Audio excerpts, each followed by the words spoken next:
Hi guys, I hope you all are well. Today in this video we are going to talk about applicable federal rate. So let's start with it.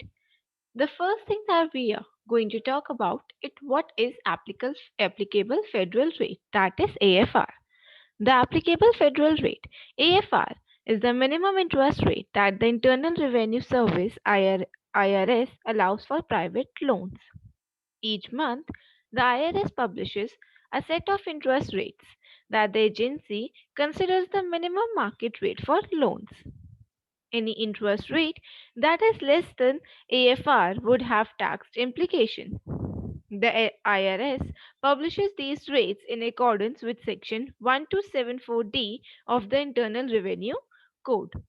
So, basically, the applicable federal rate AFR is the interest rate that applies to personal loans.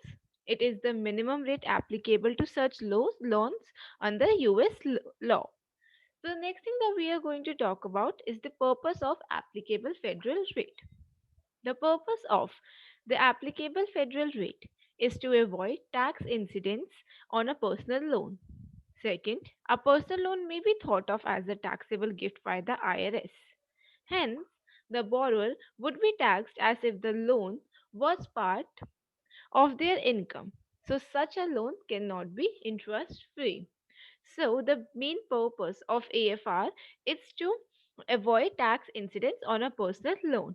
Because a personal loan can be thought as a taxable gift by the IRS, and then that loan cannot be interest free. So, to make it interest free, AFR is used. Now, the next thing that we are going to talk about is below market loans. One way to satisfy the interest rate requirement might be to offer a really low interest rate. It will make the loan practically interest free.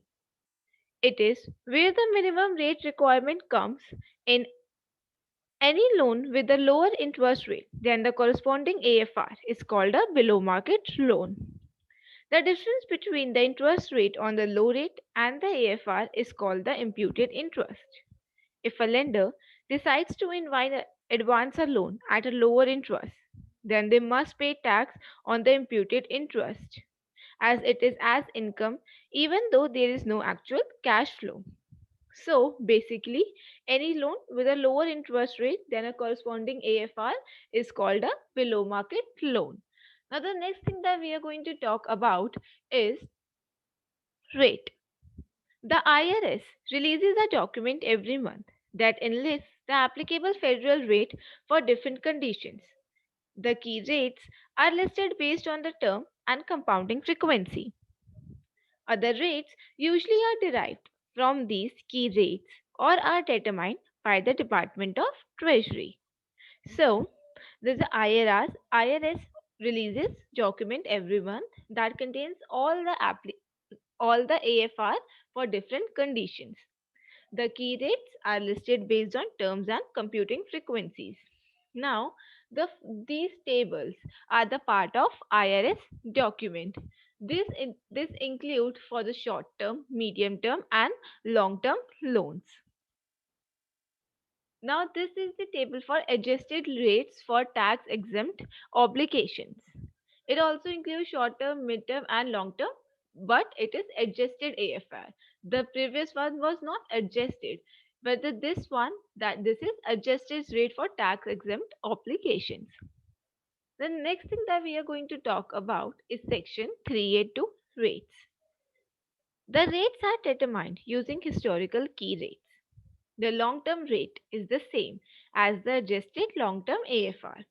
While in case of ownership change, the rate is the maximum adjusted long-term AFR of the current and past 2 months.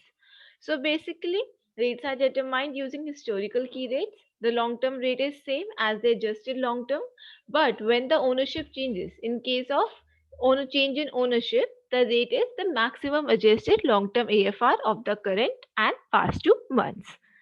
The next thing that we are going to talk about is rates for low income housing credit. The rates are determined by the Department of Treasury. So the rates for low income housing credit is determined by the Department of Treasury. And here are some low income housing credit rate table. For 70% present value loans, it's 7.4%. For 30%, it's 3.17. And for non-federally subsidized, it is greater than 9%. The next thing is rate for valuation of annuities. The rate is 120% of the annual midterm AFR. So, the rate for annuities for the valuation of an annuity is 120% of the annual midterm AFR. Now, this is the determination of applicable federal rate for the purpose. So, this includes that is calculation of AFR. The AFR is calculated and set for each month. The IRS puts out a document every month with the list of the relevant rates for different terms of the loans described. There are three types of rates depending on the term of loan, and rates are determined based on short term, mid term, and long term. Short term is less than 3 years, mid term is 3 to 9 years, whereas long term is greater than 9 years. The law governing the determination of the rates is 26 USC, which is part of the Internal Revenue Code. So this is the part of that code only, determination of applicable federal rate. Now, put simply, the short-term rate is determined as the average of yield on the marketable debt of the US with a maturity of 3 years or less over the month preceding the month for which the rates need to be calculated. Longer term rates are calculated in a similar way. So we just got to know that how short term rate is calculated.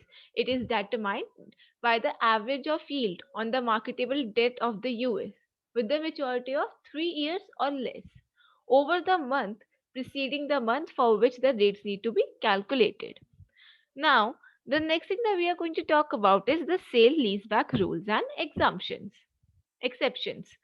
A leaseback or sale leaseback transaction is where one sells an asset then leases it back for use.